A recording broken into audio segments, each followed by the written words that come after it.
Xavier est né en 1965, donc tu as quelques diplômes français, Harvard et compagnie.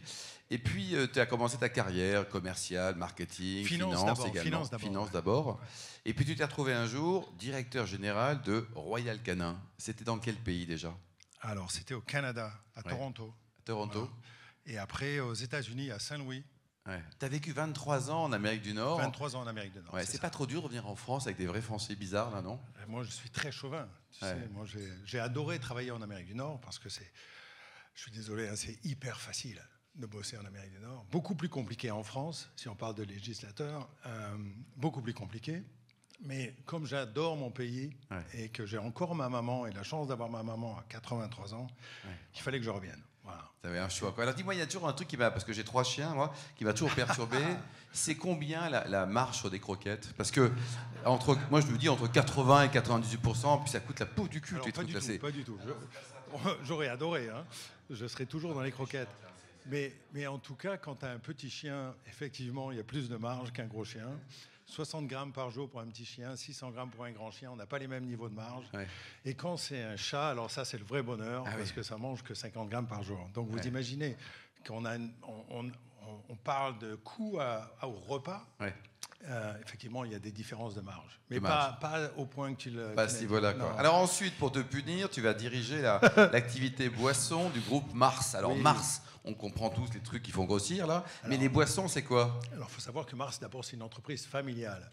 Donc, c'est une entreprise de plus de 36 milliards de chiffre d'affaires à l'époque. Maintenant, c'est 56, qui avait 5 différentes divisions, dont une, ce qui fait grossir. Mais c'est bon, quand même. Enfin, les fameuses bars Mars, vous connaissez, hein.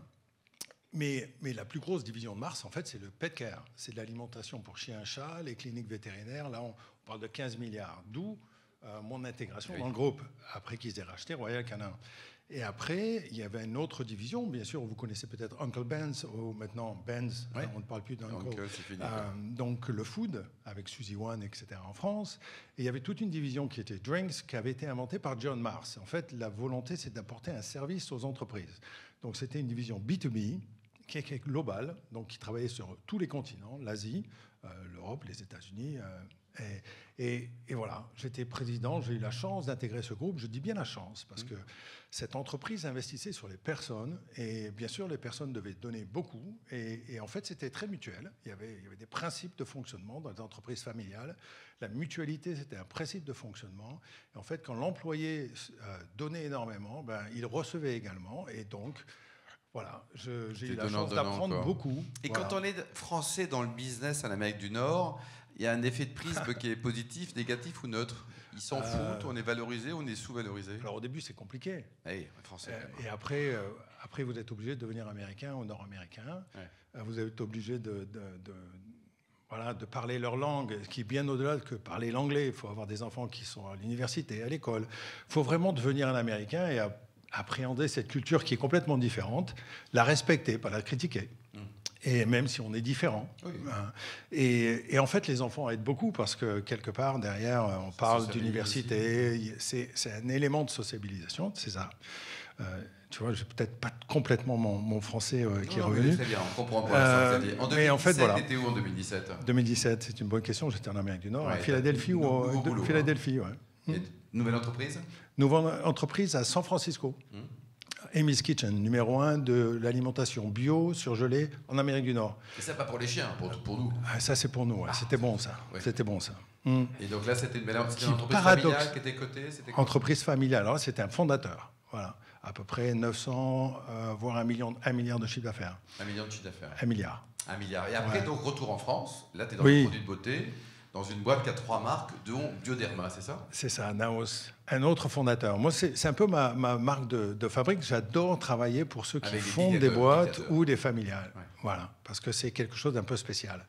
Il y a une âme, il y a une raison d'être, il y a une legacy ou un héritage. Voilà, il y a tout un tas de choses qui, en fait que votre quotidien de directeur général, il est sacrément différent. Alors depuis 2023, donc toi aussi tu as atteint ton nirvana professionnel en devenant le CEO de Bonduelle. Nirvana, Bonduelle, c'était créé quand Bonduelle? Il y a 171 ans. Tu as quand même un sacré héritage, quand même. Ouais, ça fait 7 générations, c'est pas mal. Hein. Ils ont fait un super job. Même si cette entreprise a 171 ans, cette mission qu'elle a, elle est éminemment moderne.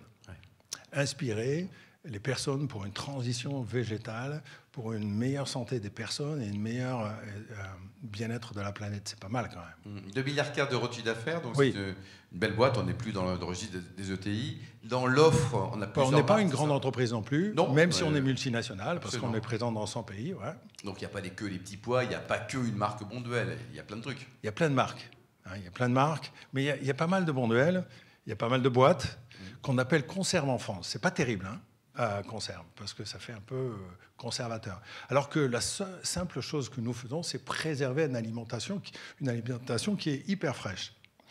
Je vous conseille de la tester si vous ne l'avez pas fait.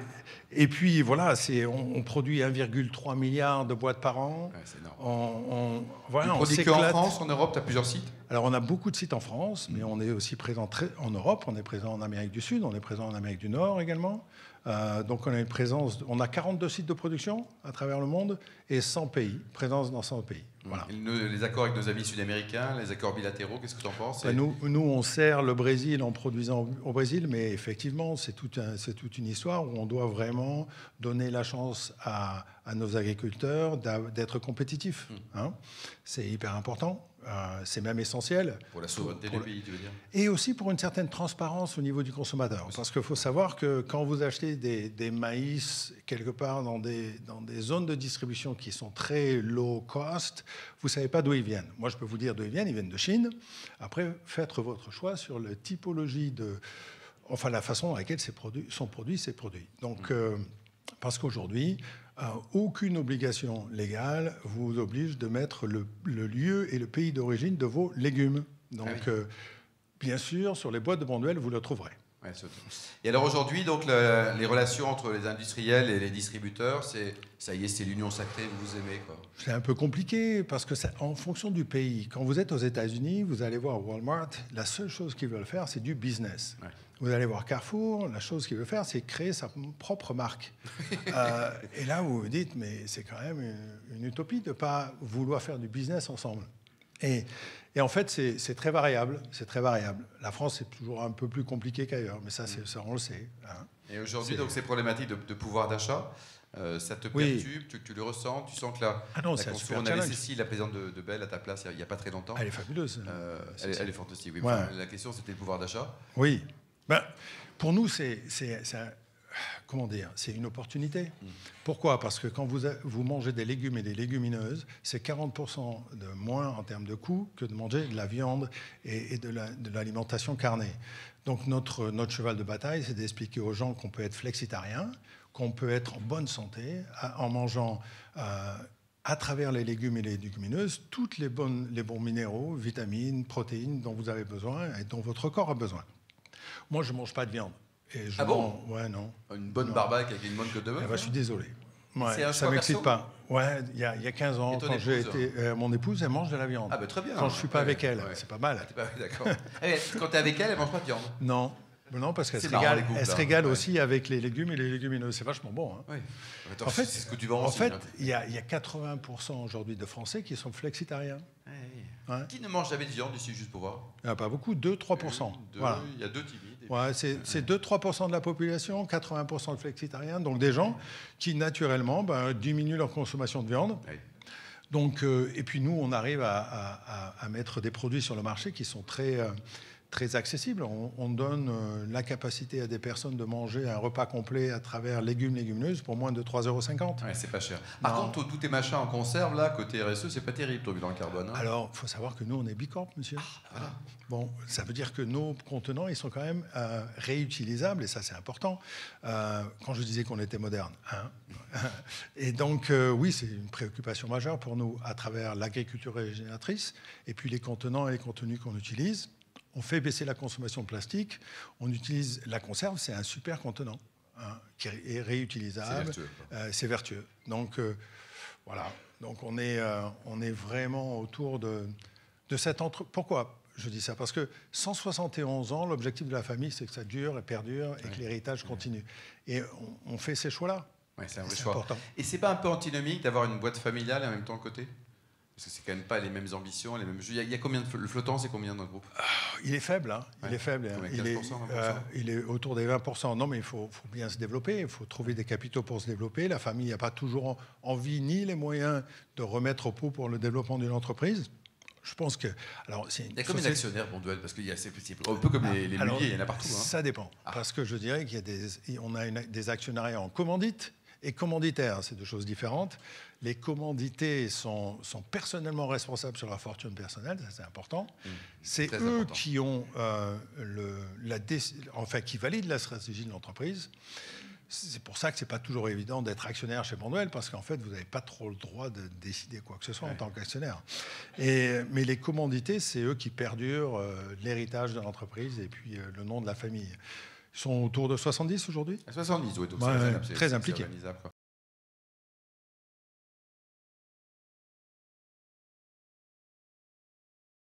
Quand je suis rentré en France, on m'a posé la question, on m'a dit, Xavier, c'est pas normal, tu as la pêche. Tu es heureux. Tu souris. Je souris. Oui. Donc partout, hein, j'étais vraiment très heureux d'être en France. et en fait, c'est se réaliser qu'en France, et j'avais lu ça un jour dans un avion entre San Francisco et Paris, c'est la France est un enfer, un paradis, mais les Français pensent qu'ils vivent en enfer.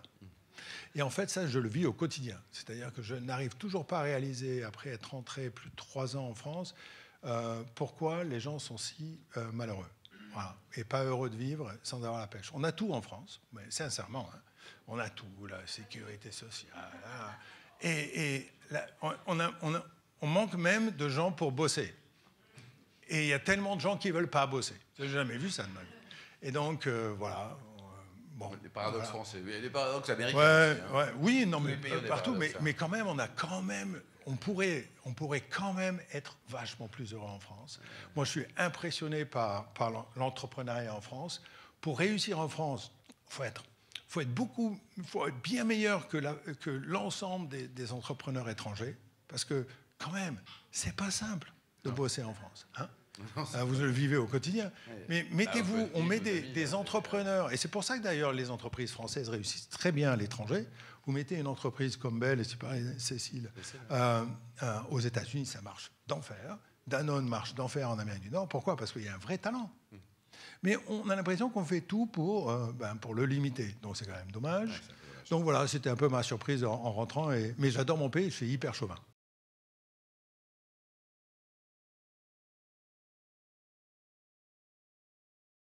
Pour moi, le plus grand rêve, c'est que de plus en plus de consommateurs comprennent les bienfaits de l'alimentation végétale pour leur santé et la santé de la planète.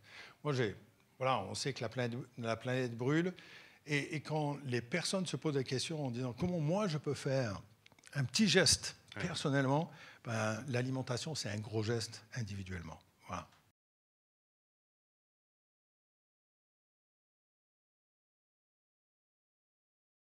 Chez Bonduelle, alors on a à peu près 45 légumes, 500 différentes variétés, mais le volume le plus vendu, c'est le maïs doux. Ah oui, le maïs doux. Combien de tonnes par an tu en vends? Alors, je ne sais pas, on fait 1,5 milliard de boîtes par an. Le maïs doux, c'est à peu près 20%. C'est quand même énorme, quoi. Bon, en tout cas, ça fait vraiment plaisir d'écouter un patron comme toi, vraiment, qui a vécu longtemps, qui a avec des belles idées, qui a un grand sourire et qu'on a envie de suivre et qui est très inspirant. On applaudit chaleureusement Xavier. Merci beaucoup. Merci. Bravo. Merci.